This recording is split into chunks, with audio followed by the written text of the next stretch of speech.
आप सब लोगों का हार्दिक स्वागत है आपके प्रोग्राम में। तो आज लास्ट टाइम हम उपदेशम के चौथे तीसरे श्लोक के ऊपर चर्चा किया था। तो आज हम जो चौथा श्लोक है उसके बारे में चर्चा करेंगे।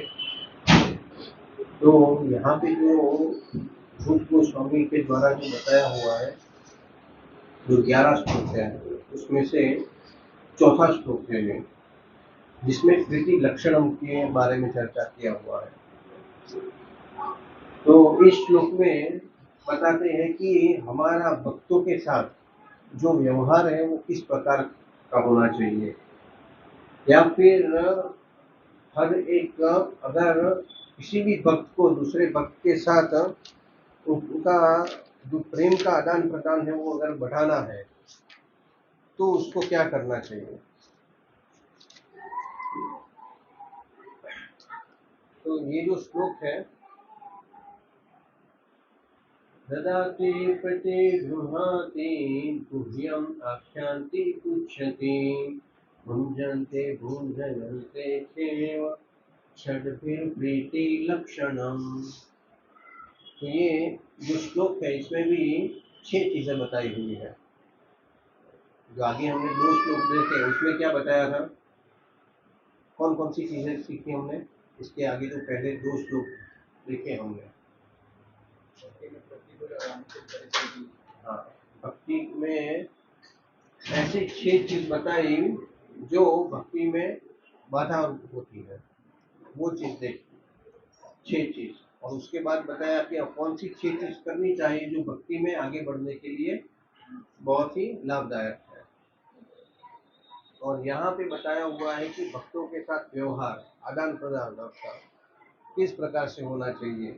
अगर आपको भक्ति में आगे बढ़ना है तो हमेशा क्या कहा जाता है, आप भक्तों का संग कीजिए। अगर भक्तों का संग आप जितना ज़्यादा करोगे उतना आप भक्ति में आगे बढ़ पाओगे। बहुत ही सिंपल फॉर्मूला है, इसमें कोई आगे पीछे नहीं है। कोई व्यक्ति अकेला भक्ति नहीं कर पाएगा, ये 100% है। तो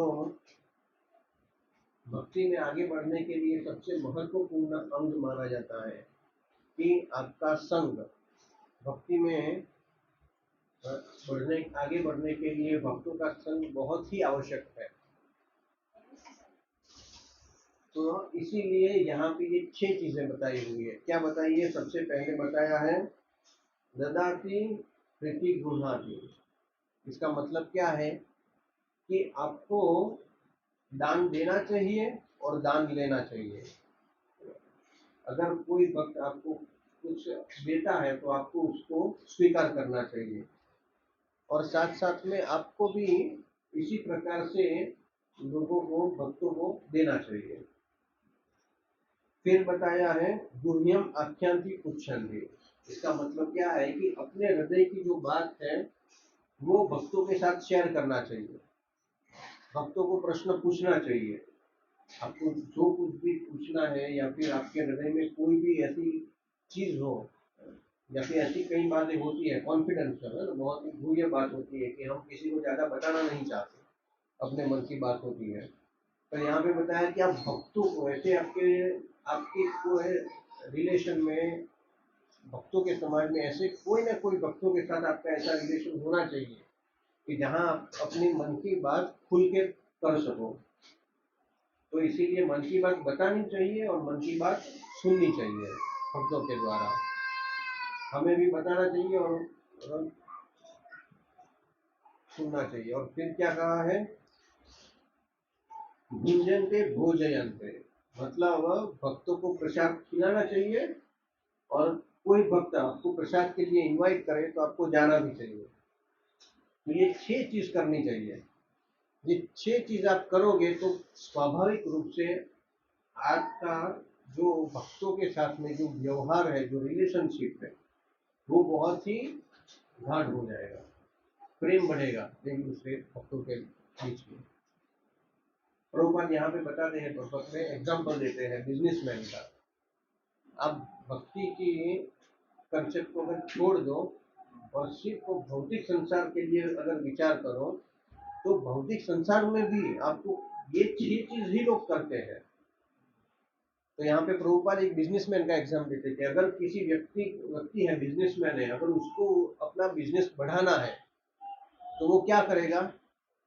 जिसके साथ बिजनेस करना है उसके साथ वो एक मीटिंग करेगा, है ना? वो भी बिजनेसमैन है कि चलो आप आओ मिलते हैं। पर क्या करेगा? कहीं होटल में मिलते हैं, है ना, कहीं रेस्टोरेंट में मिलते हैं, जाके बैठते हैं। फिर रेस्टोरेंट में जाके क्या करते हैं? बैठते हैं, खाना मंगाते हैं, खाते हैं दोनों साथ में। फिर क्या करते हैं? जो बिजनेस करना है, कुछ भी करना है, तो उसके लिए क्या करते हैं? आदान प्रदान करते हैं, डिस्कशन करते हैं। वो कुछ पूछते हैं, उसका जवाब देते हैं, वो सुनते हैं। तो क्या हुआ? भुंजनते भोजयन्ते हो गया, है ना? खाना खाया लिया दोनों ने साथ में। फिर क्या हुआ? फिर गुह्यम आख्याति पुच्छांति हो गया कि दोनों डिस्कस कर रहे हैं, कि पूछ रहे हैं क्या बिजनेस क्या करेंगे, कैसे करेंगे, मैं ये करना चाहता हूँ, आपका सुझाव क्या है।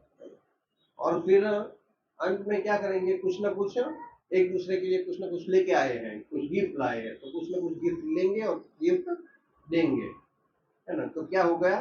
ददाति प्रतिगृह्णाति हो गया, कुछ दिया और कुछ लिया।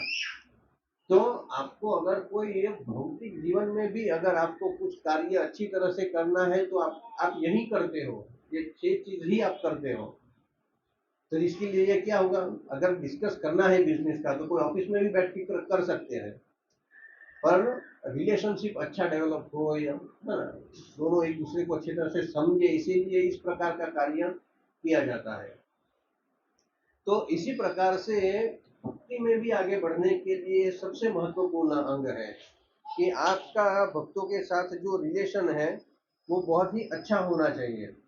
तो इसीलिए अच्छा होने के लिए यही आपको कार्य करना है कि ददाति प्रतिगृह्णाति। अगर इसमें दान देना और दान लेना, तो यहाँ पे कुछ भी भक्त लोगों को अपने हिसाब से दूसरे भक्त को नेसेसरी चीज जो होती है उसके हिसाब से कुछ ना कुछ देना चाहिए।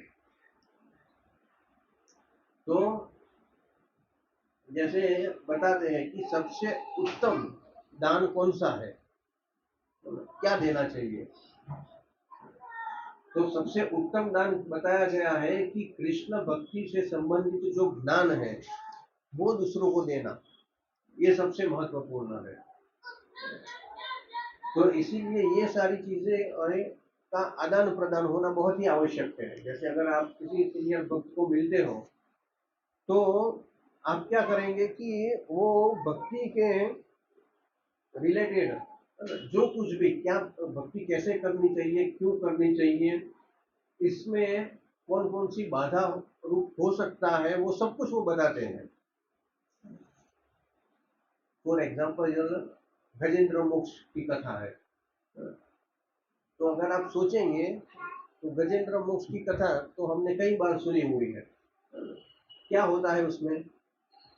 हाथी अपने परिवार के साथ जाता है, पानी पीने के लिए तालाब में जाता है, मगर आता है, मगर उसका पैर पकड़ लेता है, फिर युद्ध चलता है, फिर भगवान आते हैं और गजेंद्र का उद्धार करते हैं। अगर चाहो तो ये 2 मिनट में हो गई कथा, है ना? पर इसको विस्तार से हम कई बार सुनते हैं।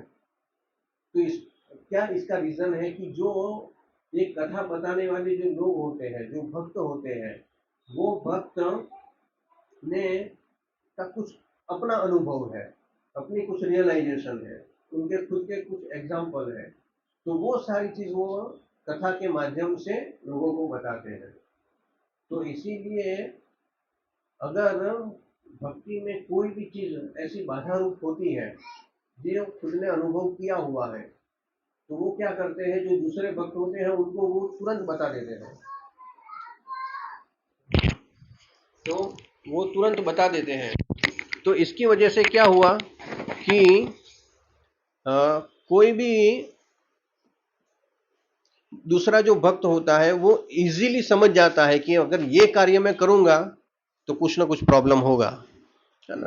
तो इसीलिए जो नए भक्त लोग हैं उन्होंने क्या किया, उन्होंने जो वरिष्ठ भक्त है उनके अनुभव से ही समझ लिया, सुन के कि ऐसे ऐसे कार्य करने से भक्ति में बाधा बढ़ सकती है और ऐसा ऐसा कार्य करने से हम भक्ति में आगे बढ़ सकते हैं, है ना।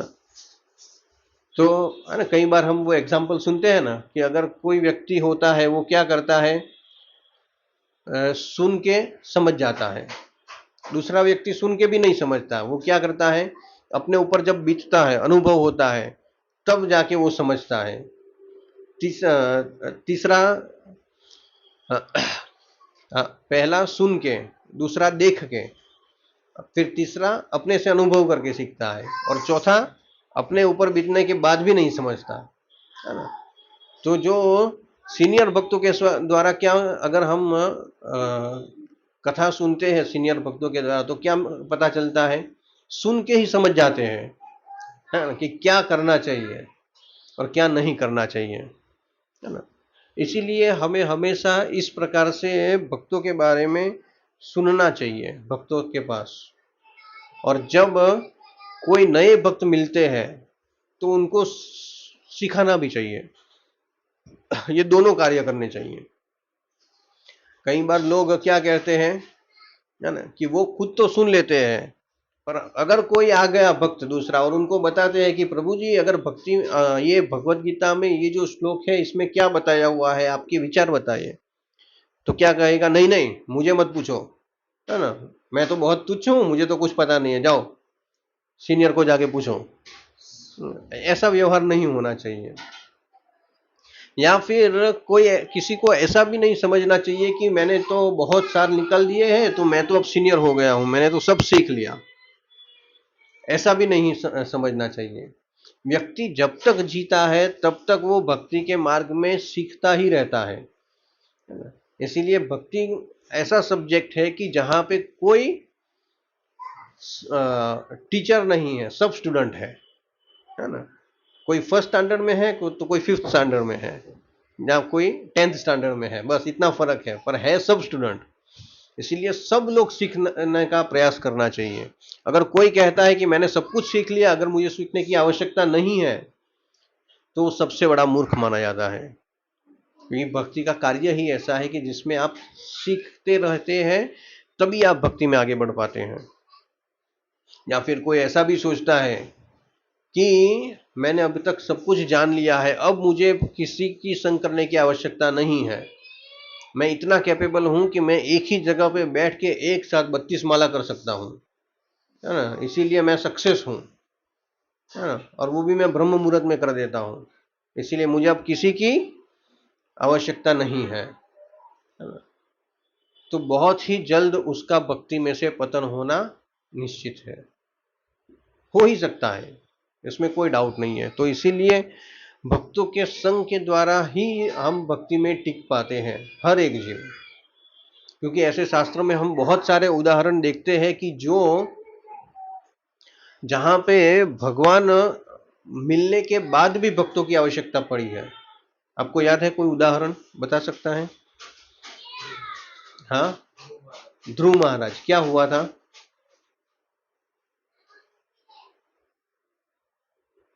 यक्षों की हत्या, रिवेंज के एटीट्यूड में आ गए थे और यक्षों के पूरे समुदाय का यस, कुछ यक्षों ने उनका जो भाई है उत्तम, उनका वध कर दिया था। तो इसीलिए ध्रुव महाराज को इतना क्रोध आया, इतना क्रोध आया कि मैं यक्षों के पूरे वंश का नाश कर दूंगा। और ये जब क्रोध आया, उसके पहले तो उन्होंने भगवान के दर्शन कर लिए थे, स्वयं साक्षात विष्णु उनके सामने प्रकट हो गए थे, डायरेक्ट बातचीत भी कर ली थी, है ना। और उसके बाद ये आगे जाके ये क्रोध आया। तो फिर क्या हुआ, कौन आए थे? स्वयंभू मनु। स्वयंभू मनु आए थे ध्रुव महाराज के पास और उनको रोका था कि नहीं नहीं, आप इस तरह से पूरे वंश का नाश मत करो। तो इसीलिए अगर किसी को भक्त भगवान मिल जाते हैं, उसके बाद भी उनको भक्तों की आवश्यकता होती है। इसीलिए ये भक्तों का संग एंड तक चाहिए, जब तक व्यक्ति भक्ति करता है तब तक। तो इसीलिए लोग कहते हैं ना बार बार कि आप भक्तों के संग में आइए, भक्तों के संग में आइए, भक्तों को मिलिए, भक्तों के मुख से कथा सुनिए, तब जाके व्यक्ति भक्ति में टिक पाता है। तो ये क्या है, एक किसका भाग माना जाता है? ददामि प्रतिगृह्णाति, है ना। तो इसी तरह से कुछ ज्ञान देना, ज्ञान लेना, है ना। अगर ये दान की परिभाषा में ये चीज भी आती है, और जो नॉर्मल हम अगर किसी को गिफ्ट देते हैं वो सारी चीजें भी आ जाती हैं। पर माना जाता है सबसे उत्तम अगर किसी को देना है तो ये कृष्ण का जो ज्ञान है, कृष्ण भावनामृत का ज्ञान है, वो देना सबसे महत्वपूर्ण है ना। तो इसीलिए हमेशा ऐसा नहीं समझना चाहिए अरे मैं तो बहुत तुच्छ हूं, मुझे तो कुछ नहीं आता है। देखिए, दो दो लोग ऐसा बोल सकते हैं, है ना। एक ऐसा व्यक्ति जो कभी भक्ति में आगे बढ़ने का प्रयास ही नहीं करता है, और फिर वो क्या कहेगा, मैं तो बहुत तुच्छ हूं, मेरे से तो कुछ नहीं होता है ना, इसीलिए मुझे कुछ मत पूछिए, है ना। तो वो एक्चुअल में व्यक्ति तुच्छ है। क्यों? क्योंकि वो खुद कुछ प्रयास कर ही नहीं रहा है भक्ति में आगे बढ़ने के लिए। और दूसरा कैसा होता है, जो अच्छी तरह से साधना करता है, भक्ति के सारे नियमों का पालन करता है, आगे बढ़ता है, और वो जब आगे बढ़ता है तब वो विनम्रता के भाव से ये कहता है कि मैं बहुत तुच्छ हूं। पहला तो एक्चुअल में तुच्छ है ना, ये दूसरा विनम्र के भाव से बोल रहा है ना। तो ये दूसरे वाला ठीक है ना। पर कहने का मतलब ये है कि कभी भी भक्ति में आगे बढ़ने के लिए ये कार्य बहुत ही आवश्यक है। इसीलिए हमेशा लोगों को प्रचार के कार्य में जुड़ना चाहिए। हमारा जो मूवमेंट है वो प्रचार का मूवमेंट है ना। भजदानंदी होते हैं और गोष्ठानंदी होते हैं। भजदानंदी सिर्फ अपना ही सोचता है कि मैं अच्छी तरह से भक्ति कर लूं, दूसरे का जो होना है वो होगा, मैं खुद अच्छी साधना करके मैं चला जाऊंगा भगवत धाम, है ना। दूसरों की मुझे क्या पड़ी है, अकेले आए हैं अकेले जाना है। पर हमारा जो मूवमेंट है वो गोष्ठानंदी है, वो हमेशा दूसरों के लिए भी चिंता करता है। इसीलिए कहीं पे भी हो, जैसे भी हो, जैसी भी परिस्थिति हो, जितना एफर्ट लग सकता है उतने एफर्ट लगाने के बाद प्रयास करता रहता है भक्त कि मैं प्रचार के कार्य में कुछ कार्य करूं, है ना। तो इसीलिए प्रचार का कार्य हमेशा करते रहना चाहिए, जितना हो सके उतना, है ना। तो इसीलिए हाँ, प्रहलाद महाराज भी यही कहते थे, है ना, कि मुझे चिंता नहीं है भगवत धाम जाने की, है ना, पर मैं कब जाऊंगा, ये मेरे जितने भी मित्र हैं, है ना, उनके जो असुर गण के जितने भी मित्र हैं वो सब भगवत धाम चले जाए, है ना। वो उनकी सबसे बड़ी चिंता थी कि पहले ये लोग जाने चाहिए, है ना। मुझे मेरी चिंता नहीं है ना। वो तो भगवान का खुद दर्शन किया हुआ है, इसीलिए उनको अपनी कोई चिंता नहीं है, पर उनको चिंता हमेशा दूसरे लोगों की होती है कि ये सारे लोगों का उद्धार होना चाहिए कैसे भी करके। और उसके बाद क्या बताया है, दूसरा जो है गुह्यम आख्यांति पुच्छानी। अब इसमें क्या बताया हुआ है कि किसी हमें प्रश्न पूछने चाहिए या अपने दिल की बात बतानी चाहिए। कई बार ऐसा होता है कि हम ऐसे कार्य करते हैं या फिर हमारी ऐसी कमजोरी होती है कि कई बार हम किसी को बताना नहीं चाहते कि अरे, है ना, मैं तो मतलब मैं कैसा कार्य कर रहा हूँ, किसी को कैसे बताऊं, है ना। बहुत ही लगता है कि लोग मेरे पे हंसेंगे अगर मैं किसी को बताऊंगा तो, है ना।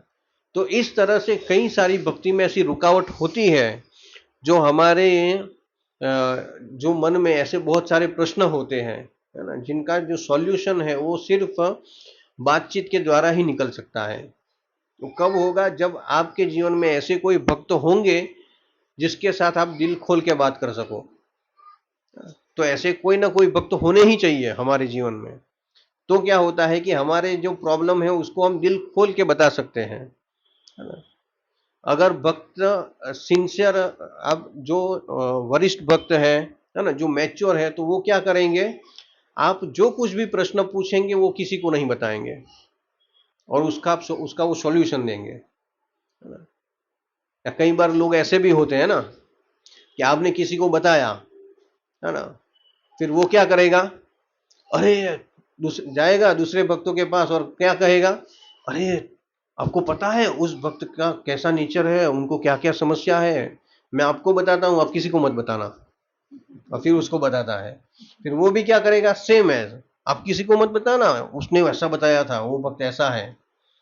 अब धीरे धीरे करके वो सारी बातें सब लोगों को बता देता है। तो ऐसे लोगों से आपको डिस्कशन नहीं करना चाहिए अपने हृदय की बात, है ना। अगर आप किसी से, यहाँ पे प्रभुपाद ने बुक में एग्जाम्पल दिया है, उदाहरण दिया हुआ है परपट में मायावादियों का। एक तो ये ऐसे भक्तों को आप आपके हृदय की बात नहीं बतानी चाहिए जो सबको बता दे, है ना। आपकी बात कॉन्फिडेंशियल है तो कॉन्फिडेंशियल होना चाहिए। या फिर दूसरा ऐसा बताया हुआ है, मायावादियों का एग्जाम्पल दिया है कि जो मायावादी लोग होते हैं, जो नास्तिक लोग होते हैं, जो भगवान के को नहीं मानते हैं, ऐसे लोगों के साथ आपको ये आदान प्रदान नहीं करने चाहिए। नहीं तो क्या करेंगे, आपको गलत सलाह दे देंगे, है ना, कि मंदिर में जाना शुरू कर दिया इसलिए अब देखो एग्जाम में मार्क कम आने शुरू हो गए, है ना। शादी में मंदिर में जा रहा है, कौन तुझे लड़की देगा। बहुत सारे ऐसे गलत आंसर आपको मिल सकते हैं अगर आप ऐसे लोगों का संग करेंगे तो इसीलिए हमेशा सोच समझ के हमें भक्तों के साथ अपने हृदय की बात का आदान प्रदान करना चाहिए, है ना। पर होने चाहिए ऐसे कोई भक्त की जिसके ऐसा सीनियर की जिसको आप अपने दिल की बात बता सको। और अगर कोई आपके पास आता है और कुछ पूछता है तो आपको भी हेल्प करना चाहिए सॉल्यूशन देने का, है ना। क्योंकि कोई हमें गाइडेंस दे रहा है और वही गाइडेंस को हमें दूसरों को देना है, इसी को कहते हैं परंपरा, है ना। हम ऊपर से सीख के आए हैं कि देखो ऐसा ऐसा करना चाहिए और वही हम दूसरों को बता रहे हैं, है ना। तो इसी प्रकार से ये भक्तों में के बीच में जो आदान प्रदान है बातों का, मन की बातों का, वो चलता है। तो हर प्रकार के ऐसे प्रश्न जो होते हैं भक्ति में आगे बढ़ने के भी, ऐसे जो कोई भी प्रश्न होते हैं वो हमेशा तुरंत पूछना चाहिए। जैसे कि कई बार हम देखते हैं, है ना, एक फोटो देखते हैं जिसमें कृष्ण भगवान एक पत्ते के ऊपर सोए हुए हैं, है ना, और अपना अंगूठा मुंह में डाल रहे हैं।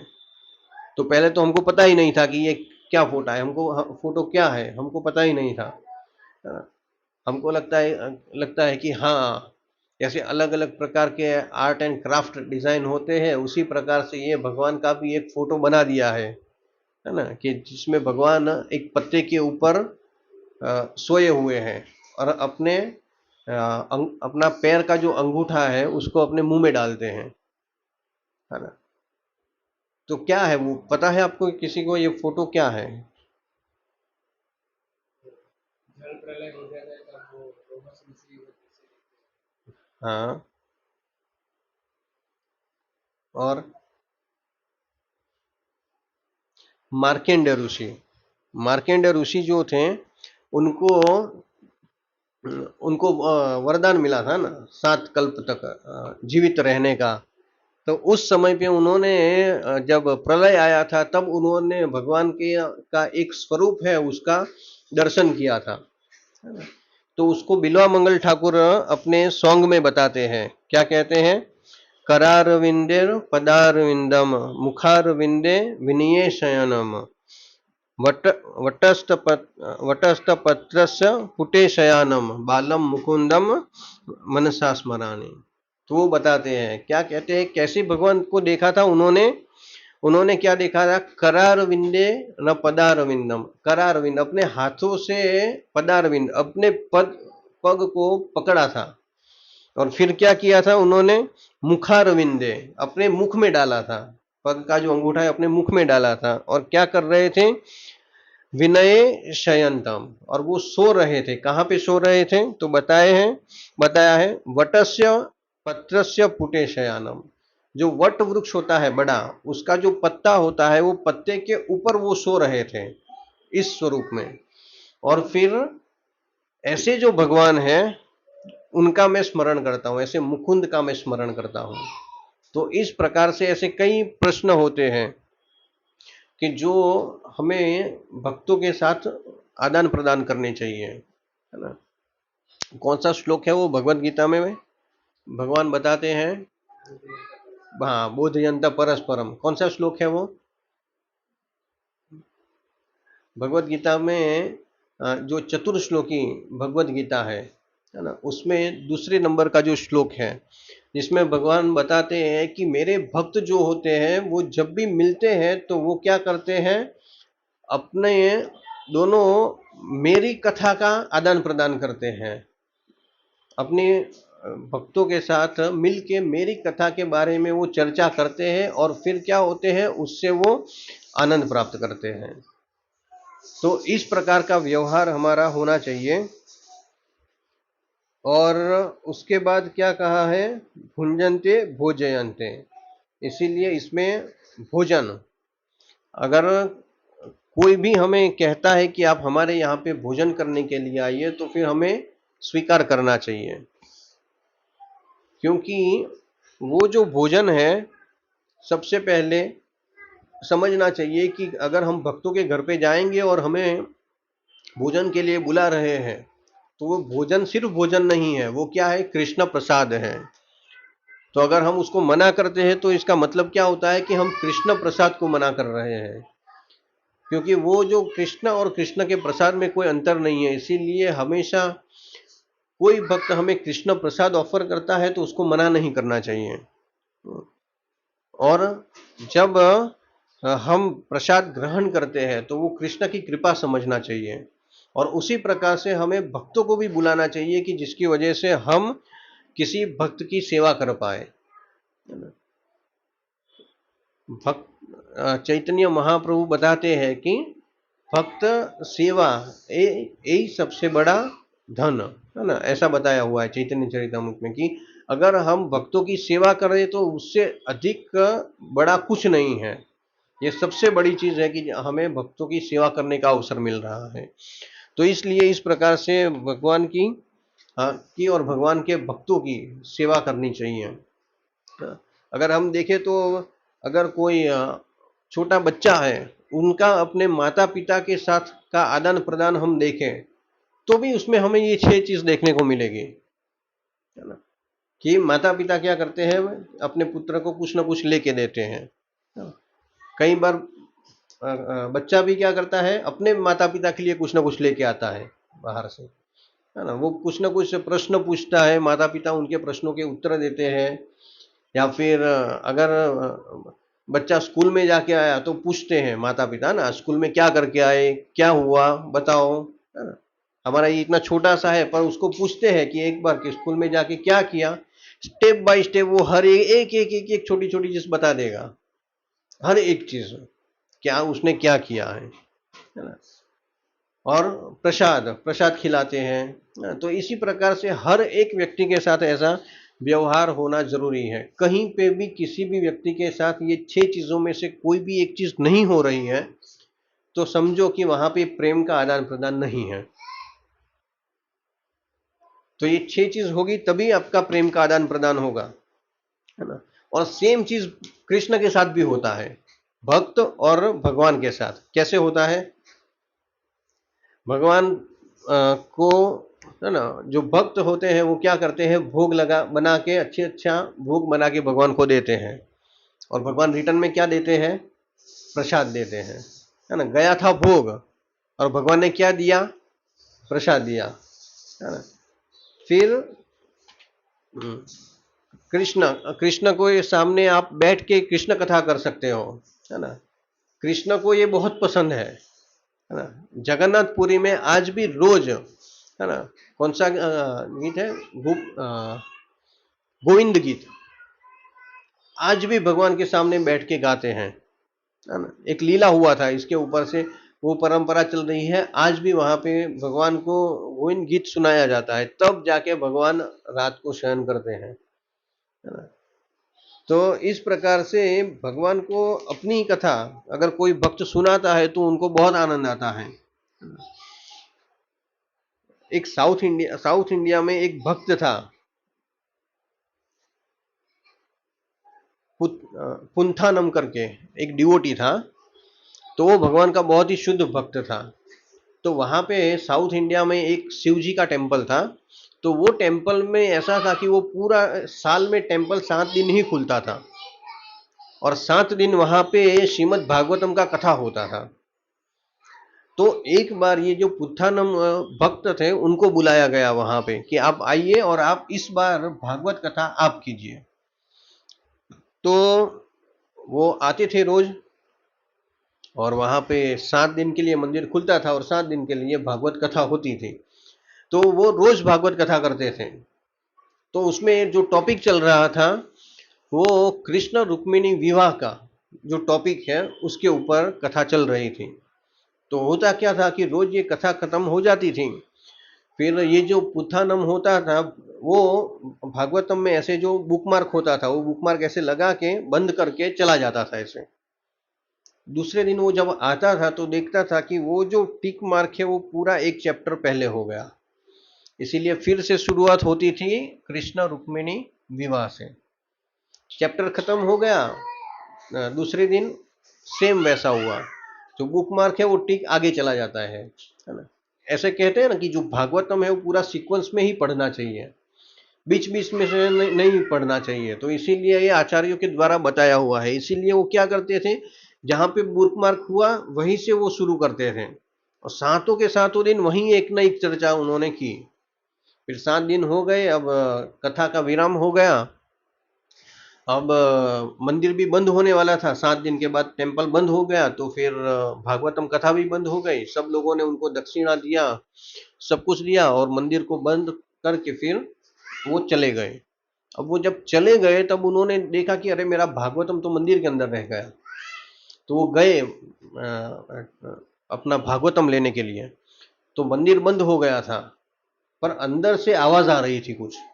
तो उनको लगा ये मंदिर तो बंद गया हो गया है, अंदर से आवाज कौन सी आ रही है। तो उन्होंने जाके लकड़ी में से साइड में से देखा अंदर झांक के। तो अंदर क्या हो रहा था, अंदर शिव जी कथा कर रहे थे और पार्वती जी कथा सुन रहे थे। और वही टॉपिक चल रहा था, कौन सा, कृष्ण रुक्मिणी विवाह का टॉपिक चल रहा था और वो पूरा टॉपिक उन्होंने सुनाया। फिर शिव जी ने पूछा पार्वती को कि कैसा लगा। तो कहा कि आप प्रभु, आप जो कथा करते हो उसमें तो कोई संदेह ही नहीं है, दिव्य कथा करते हैं, है ना, और बहुत ही सुंदर कथा करते हैं। पर मैं एक बात कहूं आपको, आप बुरा नहीं मानेंगे। कहा कहूं कि आपने जो कथा की उसमें तो बहुत रस आया, पर उत्थानंद जो कथा करता था और उसमें जो आनंद आता था वो कुछ अलग ही था। तो शिव जी कहते थे कि मुझे पता है कि वो जब कथा करते वो इतनी मधुरता से उसका वर्णन करते थे कि रोज मैं उसी बात को सुनने के लिए रोज उसका बुकमार्क में चेंज कर देता था और इसीलिए उसके मुख से रोज मैं रुक्मिणी विवाह का कथा सुनता था। अब ये पुत्थानंद खुद सुन रहा है कि भगवान शिव जी स्वयं बुकमार्क हटा देते थे मेरे से कथा सुनने के लिए। तो उनकी आंखों में से अश्रुधारा बहने लग गई। तो इस प्रकार से जब भक्त कथा करते हैं तो स्वयं भगवान भी उनको सुनते हैं। तो इस प्रकार से भगवान के साथ भी आदान प्रदान ये 6 प्रीति लक्षणम है, जिससे उसमें भी प्रेम बढ़ता है ना। तो हमें निश्चित रूप से ये 6 चीजों को ध्यान में रखना चाहिए और उसको अच्छी तरह से फॉलो करना चाहिए, जिसकी वजह से हम भक्ति में आगे बढ़ पाए, है ना। तो यहाँ पे हम विराम देते हैं। हरे कृष्णा। किसी को कोई प्रश्न?